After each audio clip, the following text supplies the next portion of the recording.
Good afternoon, everybody, and welcome to our next session, the third of the day in our Staff Academy program. Today, I'd like to welcome Matthias and Daniel from Germany, who will be giving a presentation on the VR classroom, a hands-on experience for learning and teaching in immersive VR. Please join me in wishing them a warm welcome.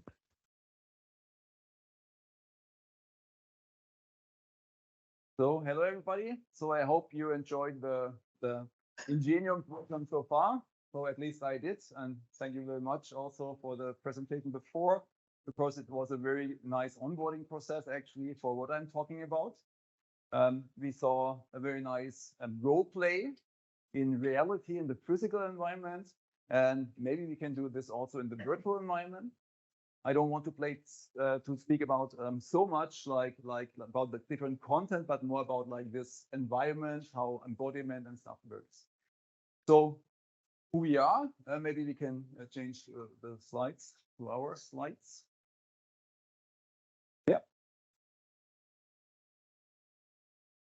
Okay, so that's just a brief introduction who we are. So I'm the head of the institute. It's called Intelligent Interaction and Immersive Experiences. So basically, that's more or less describes what we are doing.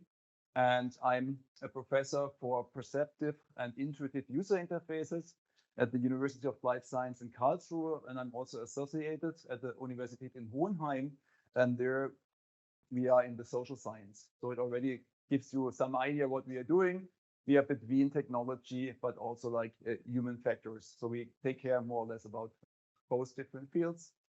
We do a lot of different projects. We do have, for example, here what you can see. So why it's stuttering, maybe because of the LAN connection. Oh, this is unfortunate. Okay. So I hope you get the idea. The movie is running smoothly on my laptop. So maybe we have some transmission problems here, but maybe you get the idea. So this is basically a video from our lab. We have a lot of different equipment there. We have a 180-degree screen. We have VR goggles. We have AR goggles. We have different kind of physical setups, what you can see here. And maybe I go to the next slide. We have more videos to come. I hope maybe they run better. So here, for example, we have like a VR balloon flight over the historic Karlsruhe. Maybe you have been to Karlsruhe last week. So the street layout is particular because it's more like a ray. So from every street, more or less, you can see basically the castle. And of course, you can see the layout of the city best from the top. So we bring the audience to the visual balloon flight, and they can fly over Karlsruhe to see basically this particular layout. We usually showcase this stuff because we're in Italy. I thought we also show some things we did in Italy. So here you see the Venice, the architecture biennale, and there usually you go to see what architectures have designed. And our idea was basically, why don't you give this power to the audience so they can basically build their own ideal city.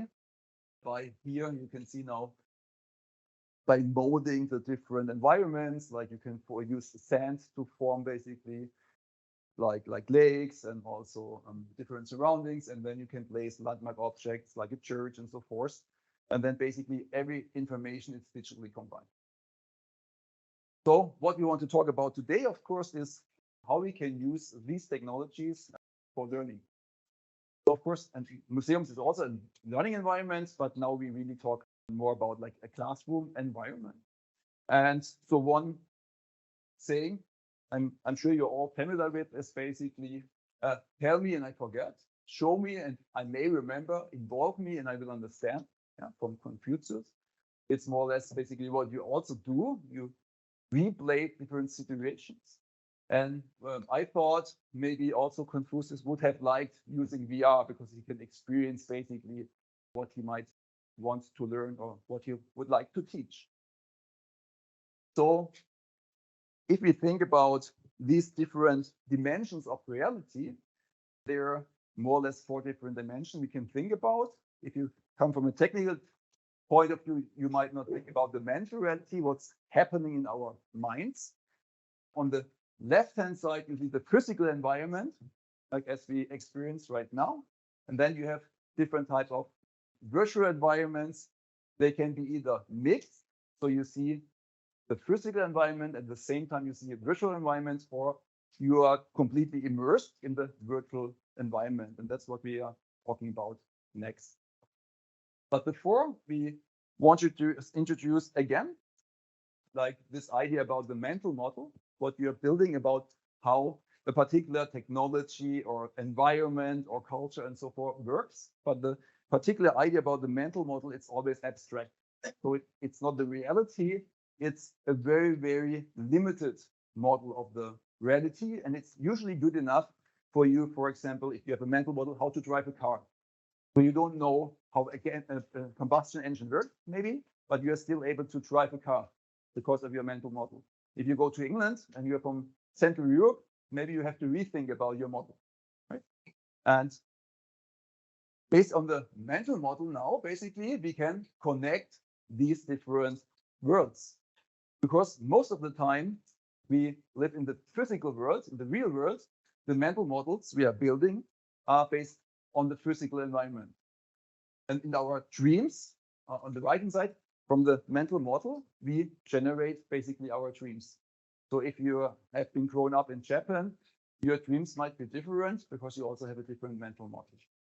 So if we think about these mixed realities and the virtual realities, we compare our expectations, our mental model, with basically what is being shown in these virtual environments. But not always, because sometimes we don't want to mix or we don't want to basically compare to reality. Like if you go to the movies, for example, and you see Star Wars, you know right now with our technology it would not be possible to fly in the outer space. And we also know from physics that if an airship is exploding, there should be no noise. But our mental model, because we are trained like this from Hollywood, we expect a noise. So we have a wrong, physically wrong mental model, but we expect it, right? So sometimes we basically don't think about, okay, is that real or not? And the consequence, of course, of this is that this might be also influence what we learn in the virtual environment. Because maybe I say, okay, I learned the virtual environment. What does it have to do with the reality? So maybe the learning in VR is not or cannot be taken over to the physical world. And this is in particular because there is still a big gap between the VR environments and the physical environment. So if you go to like a learning conference, a lot of people will tell you there are no differences, and what you learn in VR, you can apply on the reality. Forget about this. Sometimes it does work, and sometimes it does not work. And the bad thing about it, usually we don't know before. So we have to make experience. So we have to teach people in VR, and then we have to have a control group in the physical world, and then we can see if it can be applied or not. So this is called so this is a model. And based on this model, because also on the differences I was just briefly mentioning, we don't have one mental model, but we built two mental models. We have one model, how the application or the training you just performed before works in the physical world. But if you would do a training in the virtual world with avatars, maybe you have to have a different model because some things are not just working the same.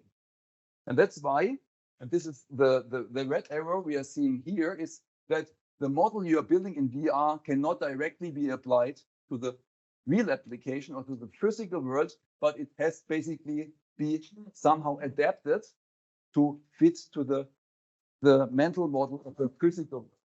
Yeah, and depending on the application and the realization, this might be a big change. You have to have a big change, or it might be a small change. Okay, so that tells us that there are differences between the internal and the external validity. It means that learning can improve within the VR environment, but it doesn't necessarily tells you that your learning in the physical world has also improved. So it can happen that you have a very good learning experience and you have a large increase in the virtual environment, but then if you come back to the physical world, then maybe your performance has even degraded. It's a big risk and we have to think about it. So we cannot take it for granted that what we learn in VR is really improving our performance in the physical.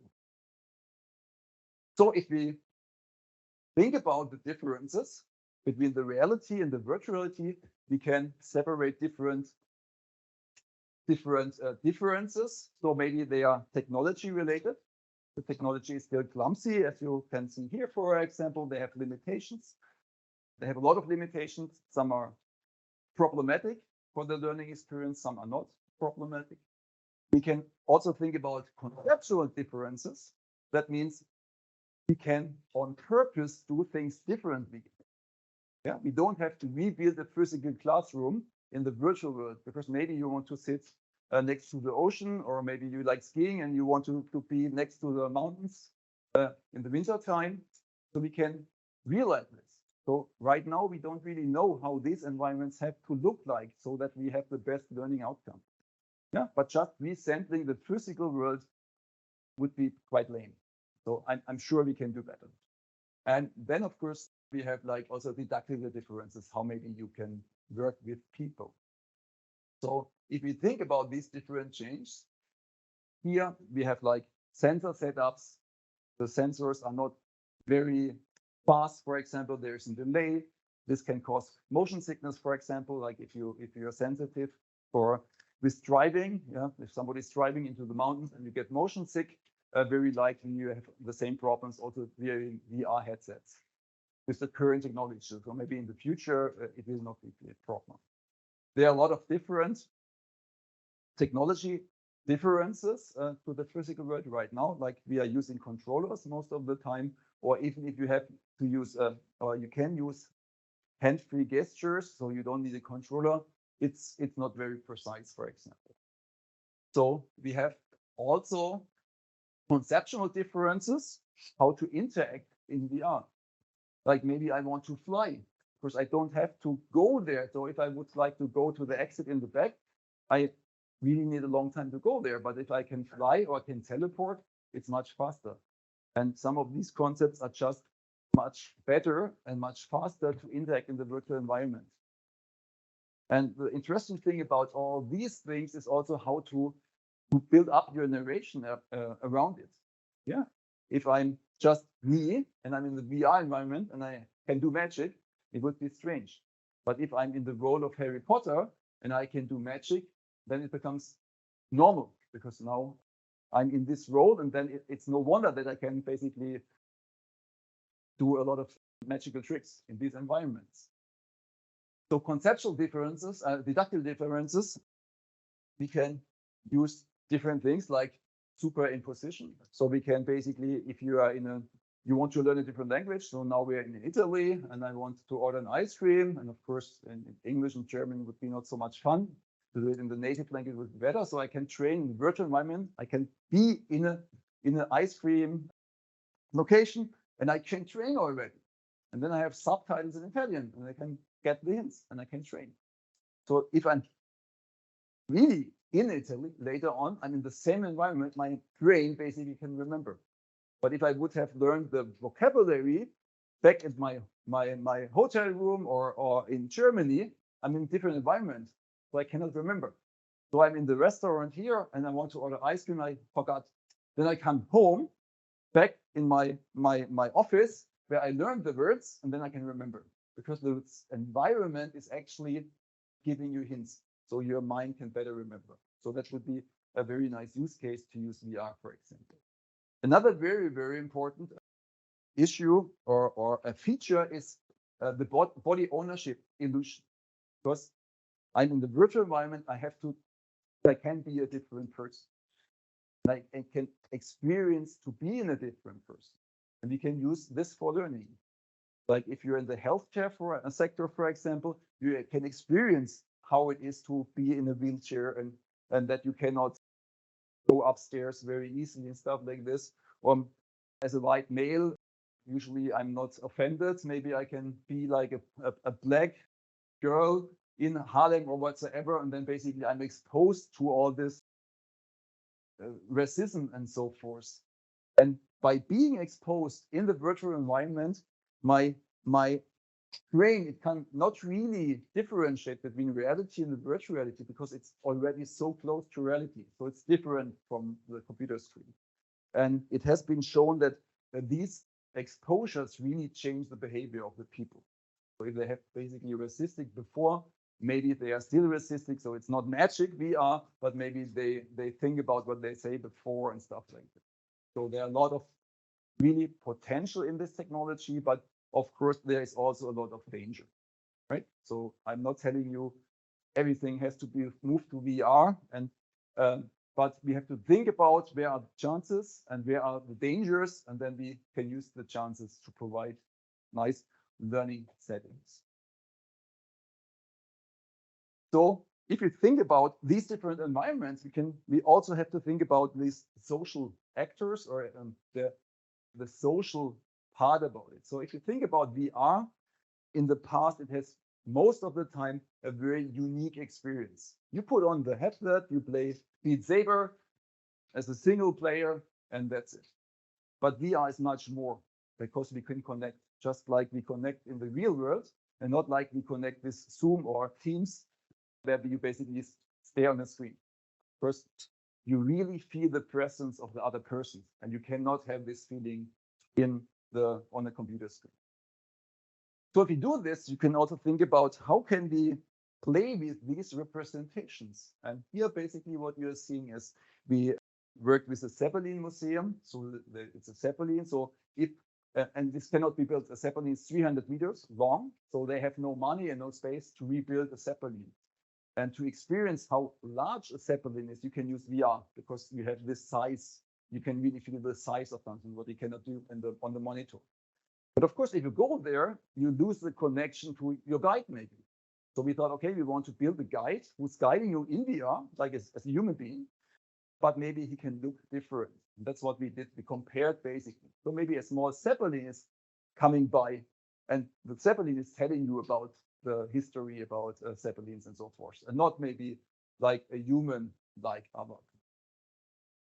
So this is a small trailer. I hope I will stay in time. Daniel already warned me before. So this is also made by students in our course. So we're teaching a course about augmented and virtual reality, and what you're seeing here is actually done by the students in one semester. And one has also did his master and his bachelor thesis on top of this. So here, basically, you can get the impression how basically this environment can look like, what you can experience, and so forth. And how basically also later on you see also this interaction with the avatars. So we have real-time face captures. We can get basically the smiles, which we just heard are very important. So we have full facial features. We can also transfer and stuff. So we ask about how this is maybe influencing the environment. And we looked at presence. So is this influencing the present, how you feel being in this environment? If you change basically your communication partner and it's not changing, is attractiveness changed? And it is. So a lot of people like the Zeppelin much better than just like the common experience to talk with other persons. And the sense of agency is basically how you feel that you have basically you can interact in these environments, and this is not affected. So basically it tells us we can change the character in these environments without changing too much of the free variable. I was speaking about what is special in VR, and one important thing is this theory about proximity. And the proximity tells you basically how close you are to different people. And how close you are to different people, how well you feel being close to other people, depends on the relationship you have with these people. So I know my students and colleagues very well, but it would be very strange. If I go to Daniel like this, he feels strange because I'm too close. Yeah? If Daniel would be my girlfriend, he would feel well. So this is a feeling you cannot establish on a computer screen. Right, but you can establish this in a VR environment. Right? So it's so present that you really feel there is somebody basically in your private space, for example. And of course, all these factors basically pays to the feeling in these environments. So if you think about a virtual environment where we want to teach, with a lot of people, we have to think all about these different issues. So here what we did is basically we also investigated non-verbal behavior, because we have embodiments now. We can have agents, ChatGPT, for example. So we can have a conversation, we can have a physical body, a virtual body with sampling a human being. And then we have to think about how this representation is reacting to your own body language. So you can confirm, and you can also basically be negative. I could say, like, I don't like what this guy, I don't trust what he's saying. And for that, we developed like a gesture recognition program a couple of years ago. And basically, we can understand what the people are doing using sensor technology and some algorithms. And then basically, we can react on this. And we tried this in our 180-degree setting. It looks like this. This is a 180-degree setting, and you have a virtual avatar. And in this case, we get happy that we had COVID because we were interested in learning about body language, and we didn't want to learn about the facial movements. So our avatar was also wearing a face mask. So they're not distracted basically by facial movements. We can just look at how the avatar would behave. And the interesting finding we had here is that, of course, the sympathy is the highest if it has consent, so it confirms. I say, oh yeah, I like VR, and you say, yeah, I'm also liking VR. But the interesting thing is basically the rejection part. So in rejection is I say, oh, I like VR, and then they're, oh, no, you cannot use it for teaching. But this is the important finding here. So without sensing what basically the user is doing, the avatar can only behave randomly. And randomly would be basically, or would get the lowest number in these cases. So we can see how important all this non-verbal behavior from agents, from avatars is really in these environments. It's also for other factors like the social competence and so forth. So we did this for different factors. So now I would like to come to the VR classroom, and maybe also Daniel starts to prepare. So this is a live setting. Going live is mostly very challenging for the students. I did that also a couple of years ago myself, supporting others, giving nice presentations. So we hope that everything is working. So what is the VR classroom? The VR classroom is a software we developed by ourselves in our institute. Why we develop our own software? Because we are located in Europe. We don't want to give our data for free to Meta or other American companies. We are very strict because there is a lot of information in these classes. So you can really learn a lot about a particular user. And we have to take care that this information, in particular for students or other value groups, are not just given for free to the US or to large companies. And that's why this is one reason why we develop our own software. But we also develop our own software because we want to have the freedom to come up with new ideas and to implement and to try and to test. Yeah, what we are like social scientists, and we want to try out. We want to learn how students feel in these environments, how we as teachers feel in this, and of course a lot of different variables to compare different things. And we had the chance to buy 60 of these classes. And so each semester, basically, we have the students coming in and we have an onboarding session, but just in the physical environment. And then basically every student can take home one of these classes. And then in the following weeks, we meet in the virtual environment. And we teach in the virtual environment.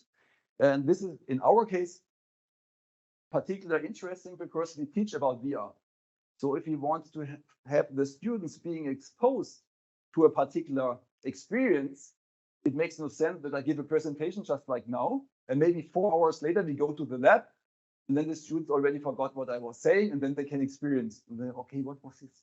So we can directly change. So we teach also like the slides, which really has little value to do this in a VR environment. It would be much better to do it in a physical environment, because like the resolution, for example, in the VR classes is limited. So the slides are not as well readable, for example, or you can also not do notes. So we develop right now how you can also use keyboards and also an iPad while viewing the classes. So the students are able next semester also to take their own notes, what they can do right now.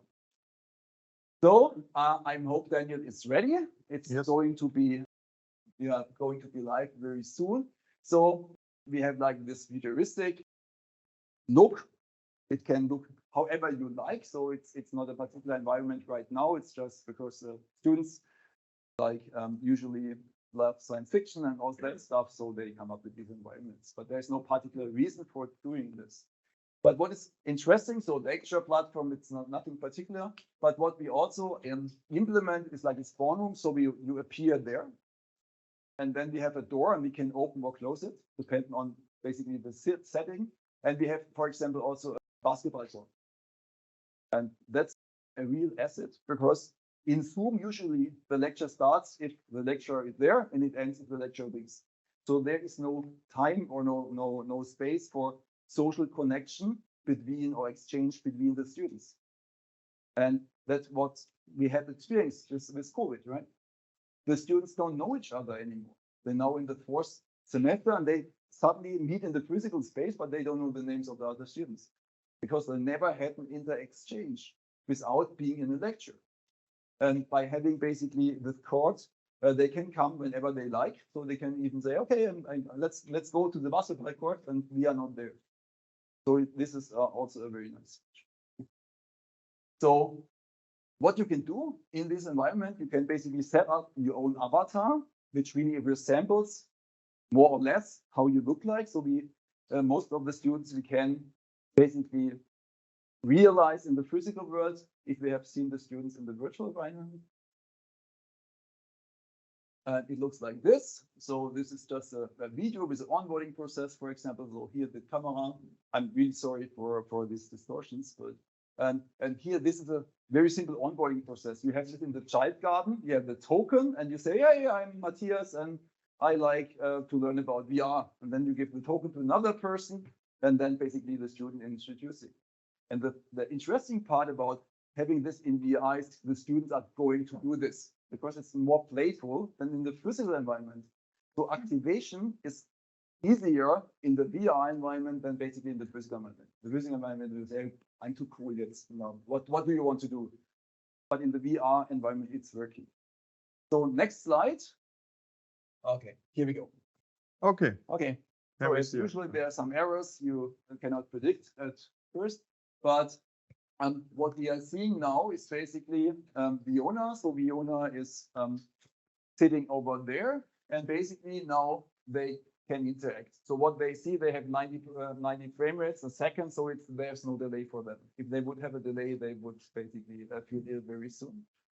And yeah, so maybe Daniel, you can show us around in the virtual environment, and maybe you can comment a little bit on this. So yeah, you explained about the starting point where the students can gather. They also have the chance to learn about the specific interactions, which like after the first usage isn't necessary anymore. But yeah, we have implemented it because we have a lot of showcases of it. Then we can check our looks. It's not actually who I am. I usually have another avatar, but it's important to have a look if everything works, if it fits, and then I can wave myself, I can wave to you, I can see myself. Then we have different modes of movement, like we can use the teleport, as you know, and then I can go on the basketball court and throw some ball, and I can also look around. I can move around with the joystick, and then you can see we have our lecture room, kind of a room. It's not a room. We are experimenting with the surroundings, what would fit well, what would not fit well. And also for the lecturer, we, as of today, have like a little screen, as you can see here, then we can see what we are talking about, and the students will gather around here. What I think is really interesting is the way we can manipulate the environment. So, for example, I do have like an admin menu, and it's like, because only we can see it, it's not that beautiful, but I can just easily use this menu and implement.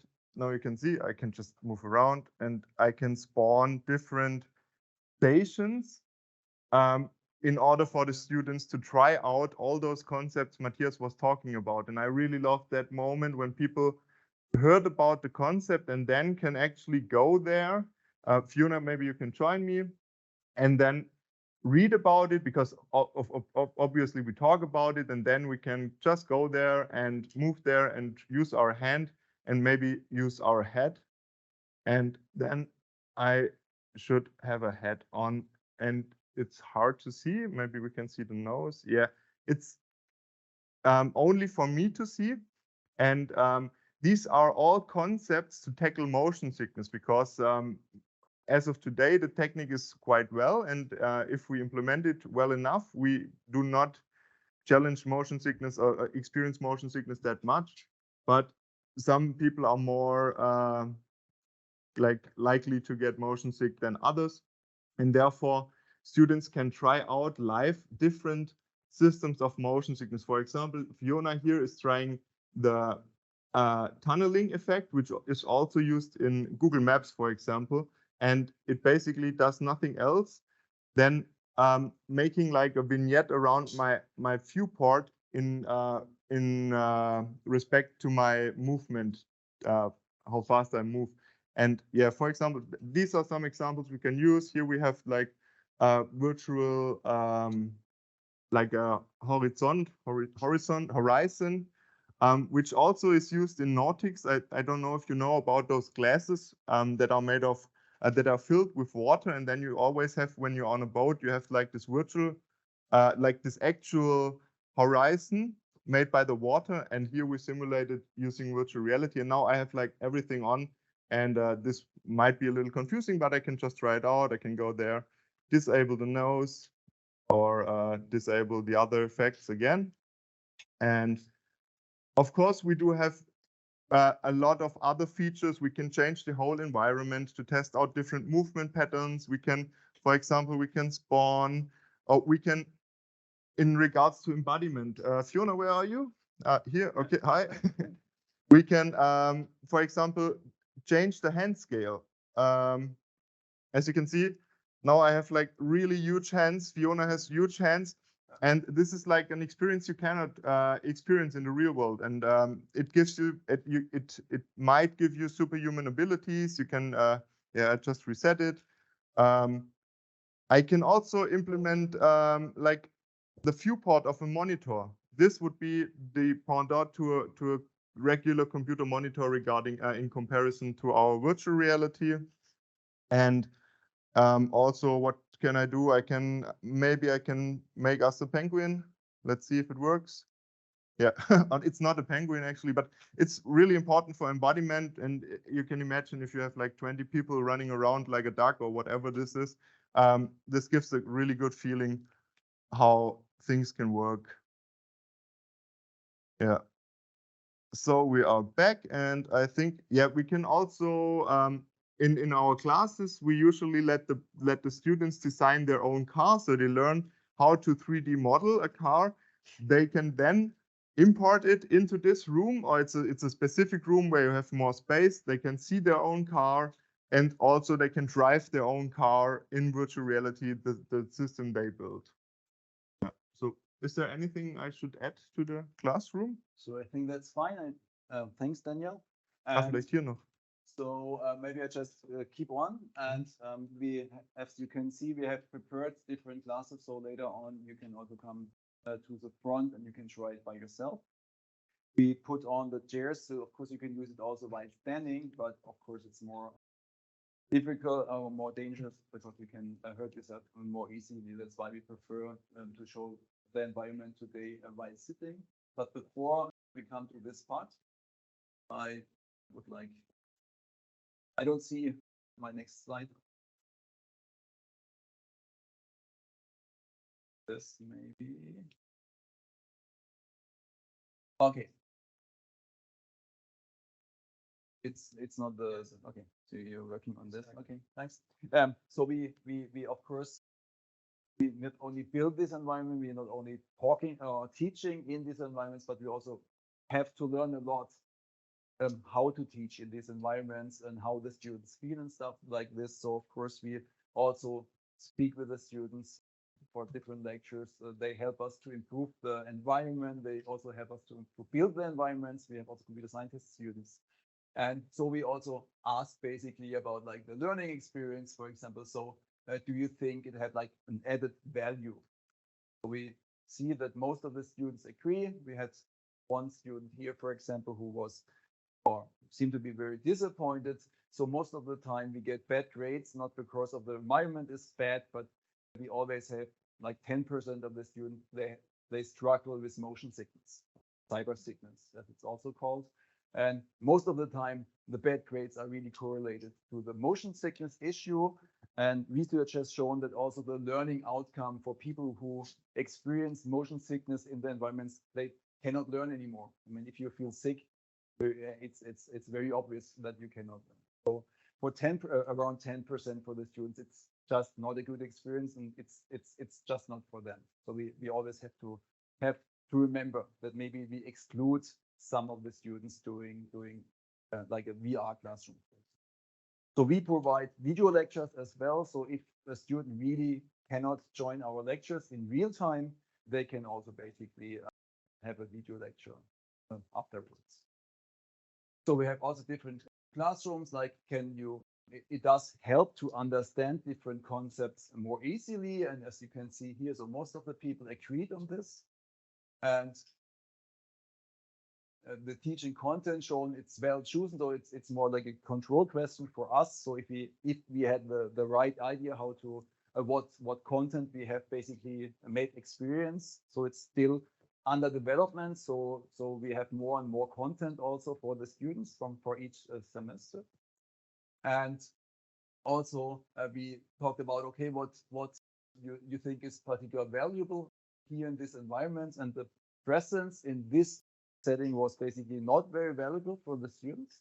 We teach a lot about, we teach about embodiment also. Maybe this was before the embodiment course, because I'm sure basically the presence being there would be also higher. Social interaction is also quite low here, but they really like this media and this combination of theory and the practical approach, which we could not at this course basically offer, like what you have shown before. It would not possible for these content. I wrote a book about this. It will come up next month. Unfortunately, it's written in German, so maybe we already exclude some of the audience, but maybe Google Translate and DeepL is very well in translating it. So maybe if you to have a look into this, you can manage, or you can also send me a note if you want to learn more about that stuff. Of course, they also have publications written in English.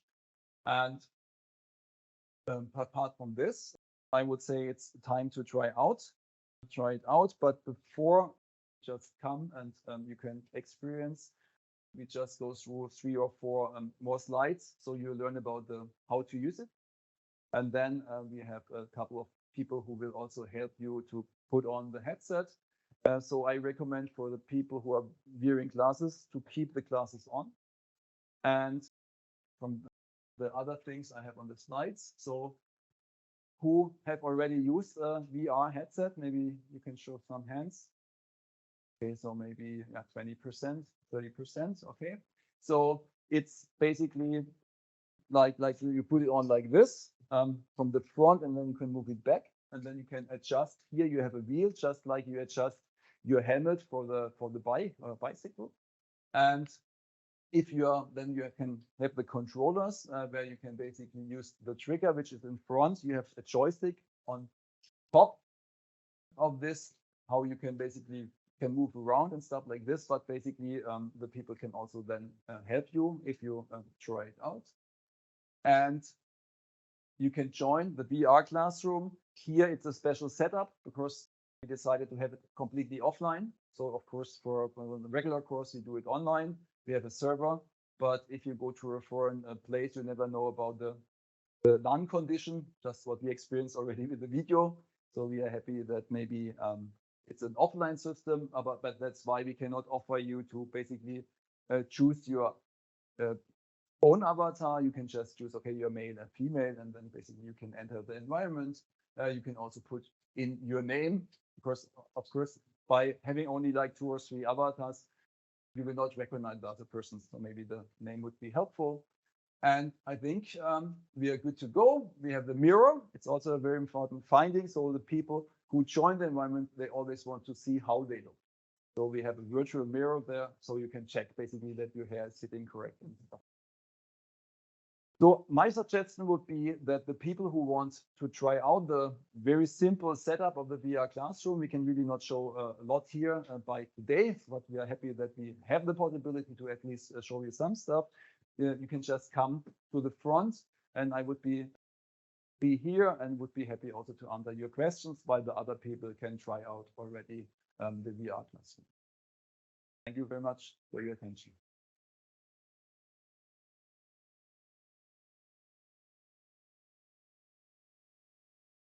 I have a question. Yeah, sure. How does this compare to software like Second Life that is or was maybe, which do not need any special equipment? On my book and on my slides, I always talk about immersive virtual environments, while Second Life, some people refer to virtual reality, also to like Second Life. But the concept is very different. First, in Second Life, you're sitting in front of a screen and you're entering a 3D world, and you're basically there more like a guest or like a third person. While wearing the goggles, it's always like first person experience, and like the proximity I was speaking about before and other effects you don't have on the computer screen. You cannot realize. So the virtual world, Second Life, or what we are doing, it can be identical, but by just changing the media from a 2D screen to the goggles, it's really changing a lot of your perception. But the technology, it can be more or less the same. Okay, thank you. Okay, so don't be shy. You can come and you can try, and we still can answer questions at the same time. I think we can manage. Did the presentation get through? At least I can't see it. Kannst du Kabel abziehen in der Welt, oder? Yes, it's also Okay, just okay. okay. Okay, so here to Fiona, you can speak also to Fiona, you can speak also to Daniel. So we can just And yeah, just sit down. Martin, hilfst du noch, oder? Hilfst du noch, oder? Okay, dann machst du Foto, auch gut. Okay, so if there are further questions, maybe just raise your hand or come to me.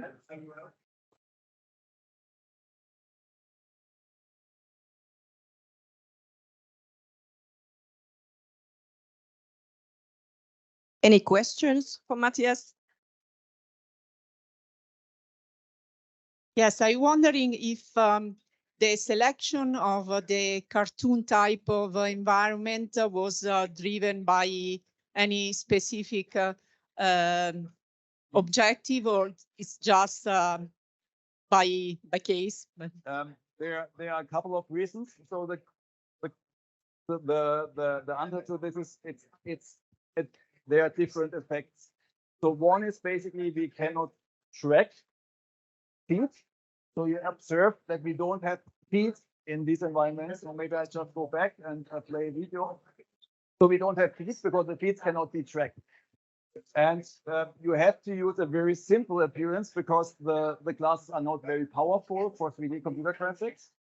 And there's also an effect, it's called uncanny valley. And the uncanny valley is an effect where basically an avatar is very trustful and you believe it and you like it if it's not that real.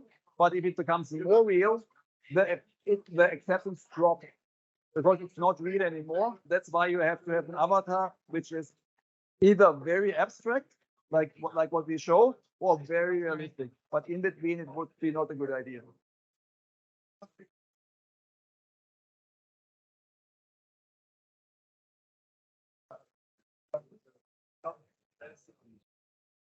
I can help you.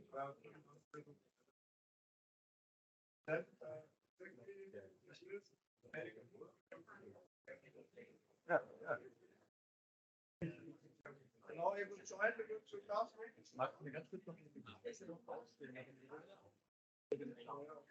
yeah, yeah. Daniel will come, or maybe I can help. You tried it already? Or? I tried it. Okay. Yeah.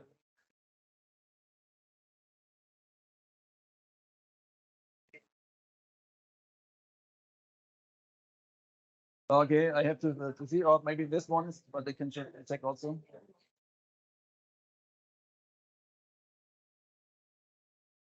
Okay, then you give me the controller.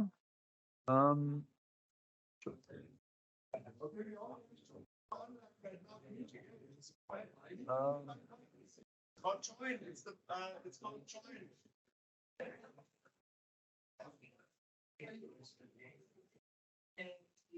Okay, it's coming up again and again. Okay, maybe you try different classes because we are offline here and they don't like it. There was one this was working. That's why we brought a couple of. Okay, just the controllers, they are bundled, so maybe I'm not sure if this is working. All right, we have 5 people online. Oh, my name. Now I need to open.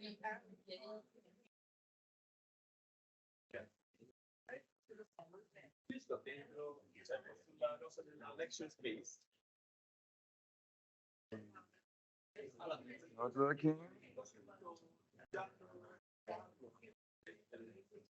Okay, so then this is working. Yeah, that's why we brought a couple of classes. It's a complicated setup for here. No, nothing happens. Just it. So you see the others? I see the others in the slide. I don't know if I can move over the name. I can. Okay. I'm online. Yeah, we can see you on the big screen. You ready? Allora, fatto tutto. Schon mal Bilder? Ein paar Bilder? Der Kamera habe ich nicht mal gemacht, aber Hilfst du hin oder was? doch, doch. Mit so einer ausgestellten Gesichtserkennung, damit Ja, da ist okay, ja. Kamera beim Check. Okay, are there other questions? Yeah?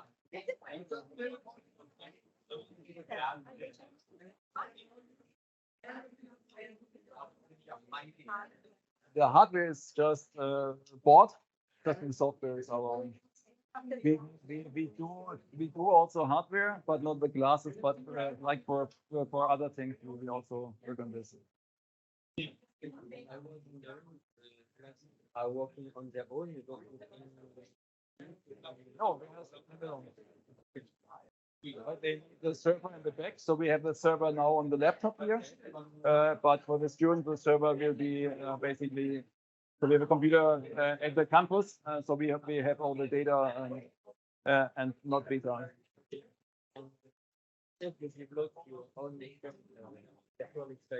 Yeah, what you see is all developed by us. Okay. It's with Unity or It's Unity. okay. Mhm. And is it a big investment to learn how to do something like this? I get that. What is the background? I do some IT. Okay, it depends. Yeah, no, it depends.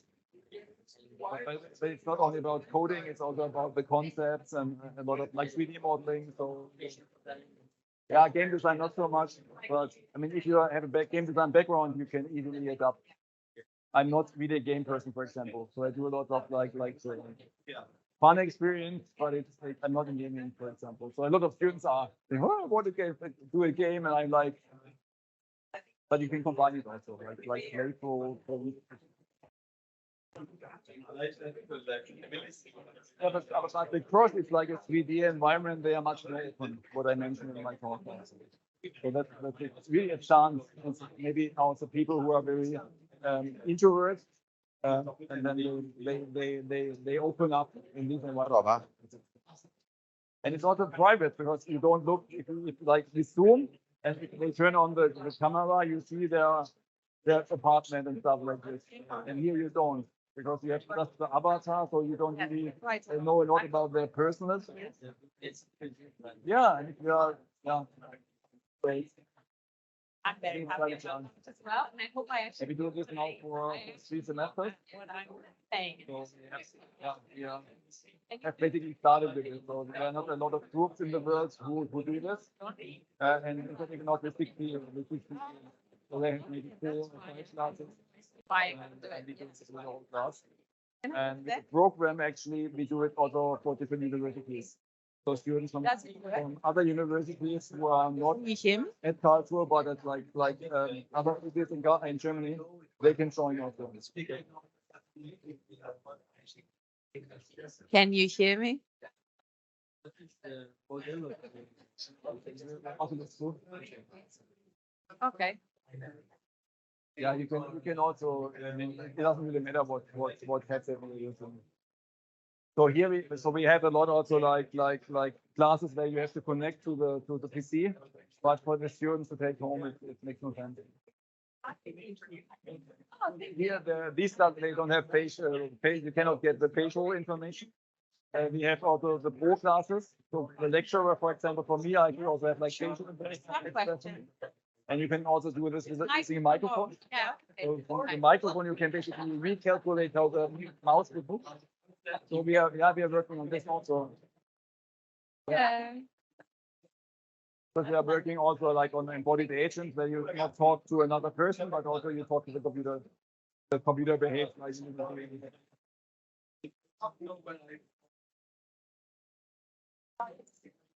okay, it seems that the people have fun. That's good. Don't worry about the time. I'm happy wasting the time waiting for them to sit down on their own accord. So for this, the project runs now for 2 years. So we started, and after the first semester, so we It says I'm from teach. Spain. I mean, we did I've teach, never but not been. in I have to go. And then basically we started to But- teach, I've signed and it was very clumsy. I'm gonna go through it. And now basically, Yeah. I was sabbatical 1 year ago. So I was in Paris for 3 months, and I had my classes with me, so I joined the VR course from Paris, and the students were located in Karlsruhe. And you don't really feel that we are somewhere else. No. And there's a huge chance, like what the presentation you heard before, basically you can have basically the setup in VR, How are you? and you don't have to have actors because the embodied agent can basically I have a do microphone the training and a for you. co-pilot. I didn't You can expect. join like the 10 people, and then basically you can interact with the embodied agent, and you can learn about all the different. Yeah, that's nice. Let's see how many people we bring. Yeah, I'll keep an eye on that. I'll make sure I have my laptop with me just to make sure I see. Okay.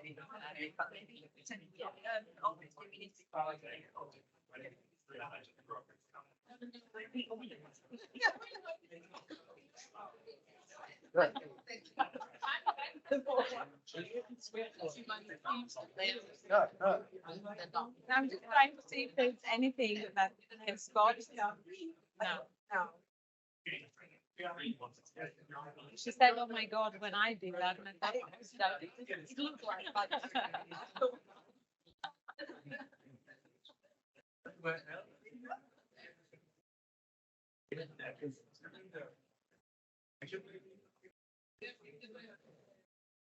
nice to have a toy. But it's not either with distributed other people. Somewhere else than here. The problem is that we don't have a mission in our new environment. We're just testing something without purpose. If there was a task, I guess we would all find it somehow relevant. But for people that don't know anything about it, it's good to know. Yeah. Ja, danach ins, jetzt, okay, ja, das gut. Ist sowieso fertig.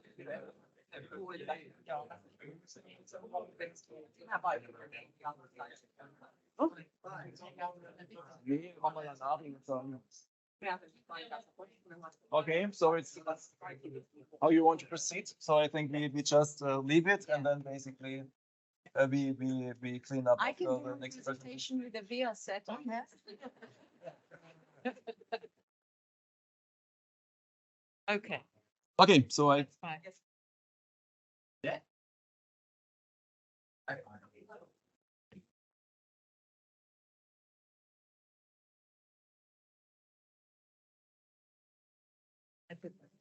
okay, so yeah, just